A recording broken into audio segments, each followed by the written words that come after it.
Thanks, Christina. I've just finished writing on my hand. I need to mention that Wallilan means mountain of gold in the old tongue. My thunder's been stolen. So, Challenger, quick snapshot, 2 projects in South America. Both of them have got grade and scale. Lead project, Wallilan Gold Project in San Juan, Argentina. 2.8 million ounce resource, open in all directions. Got a high grade core of 1.6 million ounces at 5 grams gold. Running through a scoping study at the moment. It will be a mine. San Juan's just been voted in the Fraser Institute survey the #1 mining jurisdiction in South America. I think it ranks about 6th or 7th worldwide. Ecuador, southern Ecuador, we're coastal, not in the highlands. We sit next to a 17 million ounce ore body, Luma Gold's Cangrejos project, and you can see from the intercepts there, we think we've got the other half of that deposit. We're cheap, we're trading at $60 an ounce. The average Australian developers are trading at 120. In light of San Juan being a top 6 or 7 jurisdiction in the world, I don't think that's warranted. And we've got a first resource coming out in Ecuador this month, which I think will make the stock look cheap to the point that it's silly. A little bit about the company. $180 million market cap fully diluted, $8 million cash in the bank. Largest shareholder BlackRock, largest resource fund in the world. Queens Road Capital, they're a Canadian long-only fund, own about 8%. They put in $15 million 8 months ago, and they have a history of going again. So I'm not worried about where my next tranche of money comes from. Key differential between us and a lot of other companies. Management team owns 22% of the company. I put in a couple of $1 million cash. My chairman's put in a couple of $1 million cash. We've got skin in the game. I lie awake at night thinking about how can I get the share price up, not how can I increase my salary. My background, exploration geo, got into investment banking, founded a little company called Citadel Resources. 6 years on, we'd run a copper gold project through a bankable and were taken over for $1 billion. My CFO, Scott Funkston, similar thing with the Banco Resources, a copper gold project in Brazil. My chairman was the chairman of Citadel with me. Probably the key hire we announced in the last week is Mike Zivic, our COO. Mike's a 35-year-old mining engineer. We pinched him from Barrick. Up until about a month ago, he was running Barrick's Velarado mine in San Juan, which is a 400,000 ounce a year gold mine. He used to basically drive from San Juan City past Wallilan, another 5 hours up into the Andes, and we've managed to convince him to come work for us. He's looking forward to the challenge of building the next mine in Argentina. And after he spent a month doing his DD, he came back and said, I want to take all my remuneration in shares. So we're not paying him a salary, we're paying him in shares. Share price, like most golds, pretty ugly. We're trading at half what we were a year ago, but as an investor, there's your opportunity. Milestones, the next couple of months will be very important for us. We've just started regional work. We've been so busy chasing 9 rigs that we haven't had a chance. First results, we've got some 50 gram material 10 kilometres north of Wallilan at surface we're chasing up. You'll have a scoping study in the next 1 to 2 months, which I think will be the first time the market understands what Wallilan looks like in production. And I think there'll be a, oh wow, didn't see that coming moment when the numbers come out. In Ecuador, we've just finished a resource drilling program to get our first resource. We've got about 16 holes due, and then you'll get a first resource this month. We'll probably be missing the last 6 or 7 holes, so you'll then get a resource upgrade another month or so after. Wallilan, I've just overlaid the geology on the topography. The green is the high-grade gold, the yellow is the lower-grade gold. So that line of hills there, you can see from top to bottom of the page, is actually a fault. The whole system's controlled by a big underlying intrusive. It's the engine that's come up from below, provides the heat, the fluids carrying the gold. It's come up along that fault, and then you've got 2 east-west faults, the Magnata and Sanchez fault.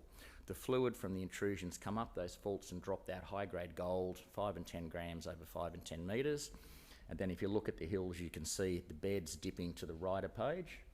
And where the fluid coming up the faults is intersected limestones, they're soluble. It's replaced those limestone beds with massive sulphide lenses, again, 5 to 10 metres wide, going 5 to 10 grams gold. They call those mantos. And then the yellow, the underlying intrusive is mineralised itself. So it's not just a source, it's a host as well.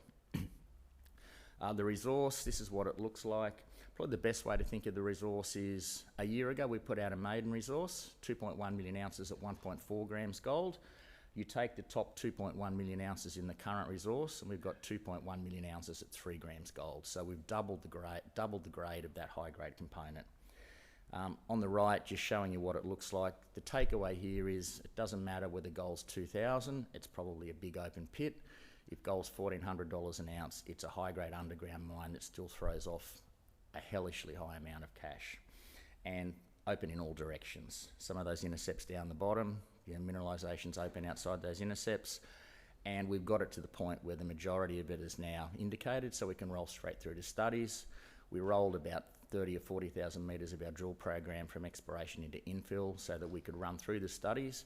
That probably cost us 300,000 or 400,000 ounces. So look, the resource will grow, but it's now at the point where I think the best way to create value for shareholders is get in and get it in production rather than keep drilling a resource. This is just what it looks like in 3D, a long section. The red and the pink are the high grades. Takeaways here are we've got some nice high grade zones at surface to start it off with an open pit, and then underground, the main zones of the higher grade, the red and the pink blobs, all hang together. It's actually pretty well sited for underground mining. There's not a hell of a lot of underground development, so it will be, it's a nice low cost underground operation as well. We're in a scoping study at the moment. We're basing the scoping study on the high-grade core, this 10 million tonnes at 5. There's not a lot of point for us with the $200 million market cap trying to squeeze the last 5 or 10% of value out of here and coming to market with a $500 million cost to develop. We'll never finance it. So we'll collect 90-95% of the value. This will be a small, high-grade operation treating 5 gram gold. It will be low capex, $150-200 million. We can fund half of that with a streaming deal, eminently financeable for us. We'll look at the bigger alternative in the pre-fees. I think one thing that's taken us by surprise is this ore body was always thought of as being refractory. We've now done the first sort of bottle rolls and leach tests, and it's not. We get 90% of the gold back with cyanide. So it may change in the pre-fees, but at the moment, low cost, low capex, really high cash flow, something that we can get into production quickly and easily, which I think the market will like. Just a typical cross-section. Thing to note there is that deepest hole, 42 metres at 6. What we're seeing is as we go deeper, it's narrowing up and getting higher grade, and that's what you need to see as you get below the limits of an open pit. You want it high grade, and so you can underground mine it. Exactly what we're seeing. This is our land position in Argentina. The blue is Newmont. Everything that's orange or a shade of orange, or actually not orange, is either ours or soon to be ours. We've got a 600 square kilometre footprint. Why do we have that? 3 million ounce ore bodies don't occur in isolation. The best place to find a mine is next to a mine, and up until 2 months ago, we've been so busy chasing 9 rigs in a resource drill out, we haven't done any regional work. The other takeaway there is we bought the 20,000 hectares the mine sits on. All of our infrastructure will sit on that. We've got 10 k's around the mine, any conceivable extensions. It just makes permitting a whole lot easier. There's no compensation payments. And we did get lucky there. I think a week after we announced we bought the land, the government in San Juan announced that if you now don't own the land, you can't get a mining lease and you can't get approval to mine. So we were pretty lucky with the timing. This is the results of our first regional exploration. So on the left there, what I'm showing you is the yellow is the existing resource. The pink are the intrusive rocks, a little bit like De Grey. So these intrusives again are the engine. And what you find is the higher grade gold is around the edges, the intrusives themselves are mineralised. You can see that yellow resource correlates virtually 100% with the intrusives. Those series of red dots there are some recent sampling we've done. We've got 20, 30, 40 gram material, 300 metres up in the hills to the east of the resource, so abundant scope for it to increase. And then if we look on the right-hand side of the page, the pink are the intrusives we now know of. The yellow are those zones around the edges where we think we get high-grade mineralisation. That little black box is basically the left-hand side. So the way to think of it is we've got 3 million ounces in 2.5 kilometres of strike. We've got about 30 kilometres of prospective strike around all these intrusives that we really have not done any exploration on. First pass results, we've got 2 k's north, some 25, 26 gram material at surface. That's part of a series of old workings that extend from the north of the resource for 2 k's that we're just getting into to look at now. And then really exciting is at El Penon, 10 kilometres north, we've got some 50 gram material in soils, which are really high grade for soils. That's actually a 2 kilometre diameter circular feature that's high in copper and molybdenum, and then the high grade gold wraps around the edge. So we think that's potentially the top of a porphyry system, and the high grade gold is high grade skarn mineralisation around the edge. Quickly, Ecuador. What I'm showing you here is the gold in soil map. So where that white box is Lumina Gold's 17 million ounce Cangrejos project. Produce about 500,000 ounces a year at a low cash cost. Their key challenge is it's all 0.6 and 0.7 gram material. It's a 5-year payback, it's $1 billion capex. They don't have a high grade core, which is very important. They had the same footprint with a large gold in soil anomaly. We've now drilled 14 of the 15 kilometre long gold in soil anomalies. 7 of them have produced more than 500 metres of mineralisation, and we're focusing in on the sort of 2 to 3 main anomalies in the black circle there on our 100% owned ground.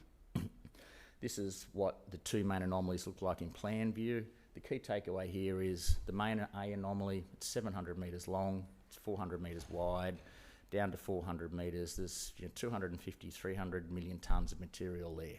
You're dealing with a really big system. It's also got a high grade core. What I'm showing you here is the core from what we call the copper breccia. It's lovely looking stuff. When you're into it, you know you're into it. That hole went 50 metres at 5.3 grams gold equivalent, within an intercept of 300 metres at 1.4 grams gold. So on the right, I'm showing you a plan view. So within that big broad system, you've got this 250 metre circular feature. It's dipping subvertically, consistently goes a gram and a half gold.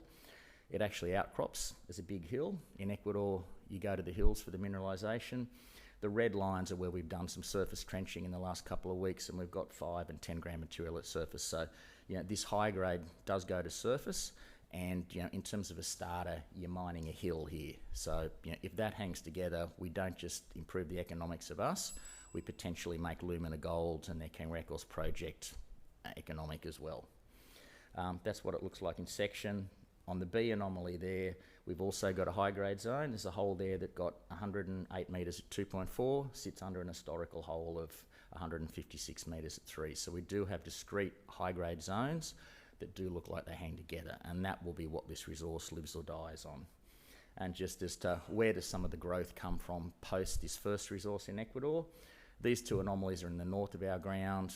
Most important feature here is before we'd done any drilling, we wrapped exploration targets around those at between 4 and 6 million ounces, and the drilling we've done has done nothing but validate those targets. So they'll be the next things we'll drill out, which is where we get another big uplift in this resource. Just to wrap up, so where are we now? 2.8 million ounces, trading at half of what our peers are. Not warranted, given San Juan is one of the top mining jurisdictions in the world. You've got an Ecuador resource in the next month, which will make that per ounce number a lot lower. Then you've got a scoping study coming in 1 to 2 months, which will basically see the market for the first time understand how much cash Walilan throws off, how low a cost it is, and that we can put that into production fairly easily at a low cost, which I think the next 2 or 3 months for Challenger shareholders will be a really exciting time. And come and see me at my booth. I'm here for the rest of the day if there's any questions. Thank you.